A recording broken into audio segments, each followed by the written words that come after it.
had the crown, thought you'd never slip. Counted your winnings before the trip. But guess what? You're running out of time. That empire's cracked and you're past your prime. Now you're asking what went wrong, like it wasn't you all along. The writing's right there on the wall, but no, go on, ignore the call. Oh, you're scrambling for a reason, like it's some kind of crime. Hey buddy, take a good look, it's been failing for some time. Hey buddy, take a good look, it's been failing for some time. You'll never see it falling, falling. You keep on stalling, stalling. Too late to play it cool, too late to bend the rules. You'll never see it falling, falling. Blind while they're calling, calling. Outlaws miss the beat. Shadows on full retreat, full retreat. As of the recording of this video, you're looking live at the Google Finance search for Ubisoft, okay? So this is what you get when you go over to Google and search Ubisoft stocks. You might get a different result if you go searching around, but as of right now, it's $2.21. Now, I'll direct your attention to the tinier box. Excuse me, it's 220 cents. It's $2.20, excuse me. We're all over the place here with numbers right now. It's dropping and rising, but here we go. We're going to keep that little box up there with $2.20. It may fluctuate as we go through, and we'll watch that as we record, okay? Now, this is going to be live for the purposes of this video, but of course, when you see it, it will be past tense. So it may be lower, it may be higher. Right now, we're seeing people buy the dip. As you can see right here, it hit a very steep low a little earlier around opening, just a little bit after 10 a.m., and it's been on the rise ever since. But at $2.20, most people with couch change can afford Ubisoft stock today. And it's only getting worse as things continue to unfold. Let's take a look. We'll just zoom back out here to the, we're looking at the 6-month overlook here. And as you can see, it just keeps dropping and dropping and dropping. It just gets worse and worse for Ubisoft as day goes on because, as I said, we're looking at this little bit of a bump up here. But again, at a small scale. Look at that bump on a 5-day scale, okay? They hit that slump because of the announcement of the Assassin's Creed Shadows delay, okay? The last of the holdouts, apparently, jumped out. Now it's just the guys with diamond hands that believe somehow this will turn around, I guess, all right? Never give it up, right? Never give it up. But we'll zoom out to the 5-year outlook at this, okay? So in 5 years, this is what Ubisoft stock has dropped to. And now we find out that Ubisoft stock has dropped in a 10-year low. It has been a decade since Ubisoft. It's been 2014 was the last time that Ubisoft stock was this low at opening, by the way. This was a few hours ago, okay? This was not bang right the minute I started this video. And it says, shares in French video game company fell 19% in the Paris Stock Exchange after announcing new game would now be released next February instead of this November. That's right. Corresponding with the announcement, the stock dropped as far as Paris' stock exchange was concerned. Over here in the US, as you can see with that ticker up in the corner that somewhat eclipses what we're looking at, eclipses, not eclipses, somewhat eclipses what we're looking at here. We're going to keep an eye on that. And so here we have it. We have the Ubisoft internal investigation has begun. Recent slip-ups spark concern that there may be layoffs at the very tippity top of the company. I don't believe it. I don't think that'll happen. They have been committed to this for such a long time, as we could see with the stocks right there in the little corner. They have been committed for this for such a long time, knowing the cost of it. They're going to go all the way into oblivion. But it says, a procedure will be implemented at Ubisoft to examine the company's operations under the current CEO, Yves Guillemot. The goal of the fact-finding committee will be to improve the French studio's performance. Now, we all know what happens when they investigate themselves. They find no corruption. They find nothing wrong. Everything's A-okay. At worst, they'll find that this guy was putting too much money into diversity, and they'll go, oh, he cares so much. Like I said, it's not going to change anything. It's going to continue tumbling down, tumbling down, right? It's going to continue falling. Ah, there goes another 10% of Ubisoft stocks right there. That truck going by there. Just a whole load of Ubisoft stocks on its way to the dump. Anyway, We have a story from U.S. News here, and U.S. News brings us exclusive Ubisoft activist investor. This is AJ Investments leader here. We spoke about him a couple of weeks ago when he sent a somewhat hostile letter, not like threatening anybody, but a somewhat we've had enough letter to the Ubisoft board of directors. Like, hey man, we're gonna put a whole team together, and it looks like he has. It says he's got 10% of the shareholders on his side as he goes up against the management. Now, this is AJ Investments. They're a minor investor in Ubisoft. However, they're getting together with 10% of the people that are invested in Ubisoft. That's not 10% of who owns the company. It's not 10% ownership of the company. That's 10% of the people that own the company. Okay? So that would mean, yes, of course, 90% are either on the fence or with Ubisoft, but also that's 10% that could have very large holdings in the company that are intermingled with other minor investors. So what's interesting to me is that this is unfolding as they left Japan. You remember they abandoned Japan in a hurry. And then also, Gilmon came out and made sure that everybody understood that they're not pushing an agenda here. That Assassin's Creed Shadows isn't pushing an agenda, even though you could take a dead man and make him gay if you feel like it. You don't have to, okay? You don't have to turn on the surgery scars, okay? You could, it's just there in case you wanna, right? It makes perfect sense if you're a Tide Pod Challenge champion, right?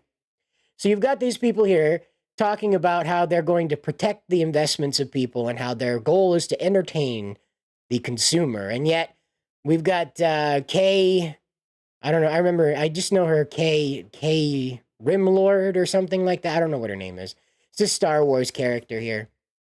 And I still retain that Ubisoft had like an Italian job game, like 6/10 of the way ready to go, and they just either got bored of it or their market fell out from underneath it.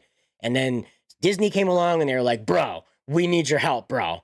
And they were like, I got you, bro. And they just strapped some Star Wars on top of their Italian job game. And I think that's what you're looking at with Star Wars Outlaws, because it has like the visuals of a Star Wars game, right? But that's it. It's the stormtroopers, but they have to be in the middle of your like hitbox in order to notice you. There's spaceships that kind of look Star Warsy. There's chairs that kind of look Star Warsy. There's buttons that kind of look Star Warsy. But after that, everything's just kind of like desert fantasy adventure with pew pew. You know, that's about it. It doesn't have like a heart of anything considered Star Wars to it. So, and you've seen some of the gameplay footage going around. It doesn't get much better when you start finally looking at these things head on. And so finally, woes met with investor and strike threats. That's right. It looks like Ubisoft's troubles are far from over. After admitting an unsatisfactory financial performance with the first half of the year in a statement yesterday, that's right, on the 25th of September, the studio is now facing a potential employee strike. Yesterday, Ubisoft announced it would delay the Assassin's Creed Shadows game until February of next year to add extra polish. Yes. The company also admitted that Star Wars Outlaws, not Origins. My apologies. That would be an even dumber title. Star Wars Outlaws hadn't been as successful as it would like. So that makes two major releases that aren't quite panning out the way Ubisoft might have wanted. And that's very true over here at Tech Raptor. It's very true what they're saying is that Ubisoft announced that Outlaws fell behind what they expected out of it, and Shadows needed more help, you know? But now the biggest news out of this, okay? The very biggest news is that now the French union STJV is calling for French Ubisoft employees to strike over the studio's decision to force a return to offices for 3 days a week, which STJV says was a decision made without any tangible justification or consultation with the workers' representatives. Now, this probably does nothing to do with Shadows, because Shadows is stuff that's dealing with Quebec. It's over in Canada. So I don't think this has anything to do with that. However, there could have been other games within the Ubisoft lineup that have warranted this kind of response to how they're, handling themselves. And so that's where I want to kind of sit down and talk to you guys about this, right? It's been a bit of a rush of information here to find out what's going on. So as you can see, the stock is moving upward. Like I said, people with couch money can purchase Ubisoft stock today. Whether you'd want to or not, I don't know. But I know that the employees there, especially that the ones that are working with Assassin's Creed Shadows, are dealing with quite a headache at the moment. As I speculated in the previous video, I honestly believe that they're trying to build a DLC that incorporates the original protagonist for Assassin's Creed Shadows, Yamauchi Taka. Now, it was posed in our comments to that video that maybe they would make it a three-way protagonist game then. So you'd have Taka as sort of a blade specialist. Then you would have Yasuke as the heavy hitter that would come in and be their force breaking through walls and taking down a couple of opponents at a time. Then, on the other end, the third Indari, whatever you want to call her, the encapsulation of the triplicate you can play here would be Naue, and she would be like a stealth specialist. So you could experience the game in three different ways. And that might be what their goal is here, because after taking the temperature in Japan, then getting the news that the stock is diving, then getting the news that there's an investigation going on, then getting the news that there's going to be a strike, well, I'm pretty sure even being in Canada, that sent shivers down their spine. So they tucked their tail and went way back to Canada to work on this game a little bit more. Is that a bad thing? I'm not sure. As we've seen with the Assassin's Creed development team, the more work they put into this game, the worse it gets. It seems like the initial concept was probably what they should have totally went with. As I said, Yamauchi Taka was the original protagonist. We found out earlier this year from the person who wrote the concept and pitched it to Ubisoft that Yamauchi Taka was originally supposed to be like a monk. And through the abuses of the Templar, he falls out of being a monk and becomes like invested in the Assassin's Corps, which the Hanzo family is part of. Hattori Hanzo's family is sort of his guide into that. And throughout the story, we find out that Nobunaga has been possessed by the Sword of Eden, and that he's committing, horrible atrocities because of the sword's influence on him. Excuse me, because of the sword's influence on him. Finally, when you defeat him, the sword comes into Toyotomi's hands, and Toyotomi is possessed by it and unleashes a incredibly violent and incredibly devastating attack on the southern shores of Korea in a devastating supernatural inspired attack. So that was originally how that whole thing was supposed to go, and Taka was supposed to be the Japanese protagonist for this, not Yasuke, Yasuke rather, and Naue. Now, the reason why I bring that information up is because it's tied into incorporating him into this. They have to tell a little bit of his story in order to explain why he's suddenly part of the offering. And again, everybody wants to say they went back and tried to make it prettier to compete with Ghost of Yotei, but I don't think that that's really the biggest problem. They recognize that the Japanese market, which they were really trying to aim for, or at least trying to show that they were aiming for. Remember their constant admissions that they were trying to be as authentic as possible while also being creative, right? This may have resulted again with, landing in Japan, committing. They were going to do a gift giveaway for their exhibit at the Tokyo Game Show, right? And then they pulled out suddenly. Okay? It seems an awful lot like, to me, that they were taking the temperature. They realized this was going to be another outlaw situation where this thing was not going to land right. And so they needed to make sure that they padded the reception out a little bit better. And that's what tells me it's going to be a DLC. They mentioned, too, that among the refunds, right, as I mentioned before, they're giving refunds for all this. Assassin's Creed Shadows, people who come back to pre-order again will get a free DLC download. Now, that tells me that there's going to be something that is optional to add to the game. When you get to purchase it in February, you're going to get an initial copy of it. And then when you come back in, when you get your pre-order from it, you'll have the option to add the DLC into it. Meaning you'll have the option to add Taka to the game. And this is just enough time to get a dude in a mocap suit, get him in a voice booth, do the crazy stunts, do the crazy voices, get a character model integrated into a DLC that has his own missions and then integrates into the regular game with his own side missions associated with the main mission. There's just enough time to do that. Whether they do it or not, I don't know. But that's the only Hail Mary I can imagine they're going to add to this, because there's no, at this point, there's no more woke you can put into it. You've literally made a dead man optionally gay. It's not even like full gay. I mean, that would be its own box of trouble, but you have a man that's optionally gay. So you're not only just blasé about the whole thing after telling us for so many years that being gay isn't a choice. Now, press X to like dudes, I guess, right? Press X to like dudes, I guess. And that's, you know, for a dead man, a real person. It'd be different if this was focused on Naue. It's strange, but to take a real man who, you know, we have no clarity on his life whatsoever, so certainly none of his sexuality, and then to just be so haphazard about that. To just, yeah, you could make Yasuke gay. He didn't get a choice in life. Why should he get a choice in death? But that's what we're looking at here with this mess right now. And that's what it looks like on the surface with Ubisoft, is that they're going full bore into crisis mode. They are trying to show the investors that they care about this whole operation a little too late. Personally, we've heard from AJ Investments. This is the investor that's being mentioned here in the Tech Raptor article. The investor that has 10% of the investors behind him.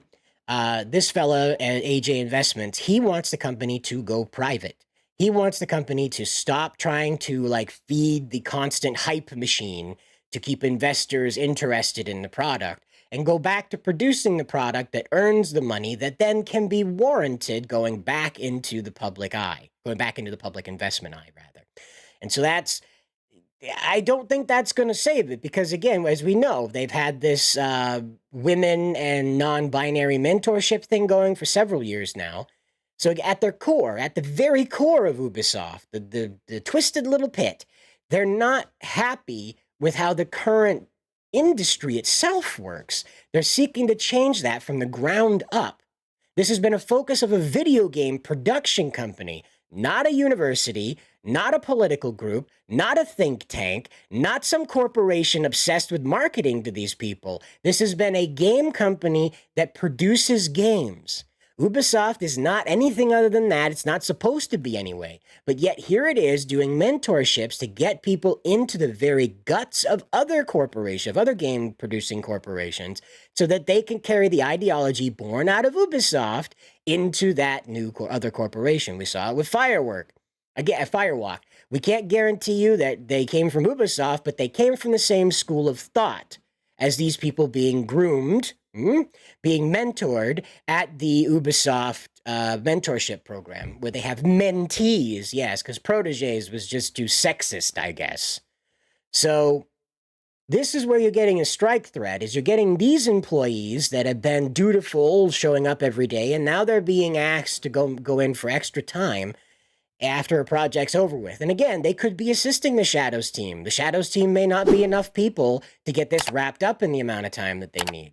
So they may need all the offices to pour in on this. And again, these people signed a contract to only work for so long, and now Ubisoft's saying come back or lose it. So I don't know, guys. You'll have to let me know what you think about this down in the comments below. But as always, good luck out there.